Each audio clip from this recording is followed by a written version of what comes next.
New Zealand के खिलाफ तीसरे टी20 मैच में इफ्तिखार अहमद ने 24 गेंदों पर 60 रन बनाए, 3 चौके और 6 छक्कों की मदद से, लेकिन फिर भी ये राय आ गए। पाकिस्तान को जीता मैच हरवा दिया। 18वें ओवर में आउट होने वाले इफ्तिखार अहमद का इंतहाई दिलचस्प, दिल दहला देने वाला इंटरव्यू जारी हुआ, जिसे सुनकर कीवी टीम के कप्तान और खिलाड़ी भी शर्मिंदा हो गए। उनका कहना था कि इफ्तिखार अहमद के इंटरव्यू ने हम सबको शर्मिंदा कर दिया है। यहाँ पर आपको सबसे पहले इफ्तिखार अहमद का, उसके बाद कीवी कप्तान का और आखिर पर मैच की सूरत हाल बताते हैं। उससे पहले आपने इस वीडियो को लाइक करना है, चैनल को ज़रूर सब्सक्राइब करके कमेंट्स में पाकिस्तान की हार की असल वजह बताना है, किस वजह से हार है। उसके बाद इफ्तिखार अहमद का कहना था कि मुझे अफसोस इस बात का है कि मैं आउट हो गया।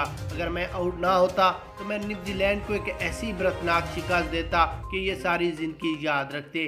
और मुझे सबसे ज़्यादा जो अफसोस और अरमान है वो ये है कि अब पहले हमारा प्लान था कि हम 5-0 से सीरीज़ जीतेंगे, मगर वो रिकॉर्ड इन्होंने तोड़ दिया है। चलें कोई बात नहीं, जिस तरह मैंने आज 60 रन बनाए, इस तरह अगले मैच में मैं 120 रन बनाऊंगा और न्यूजीलैंड को अगले सारे मैच हराने हैं, हर हाल में, चाहे हमें कुछ भी करना पड़े।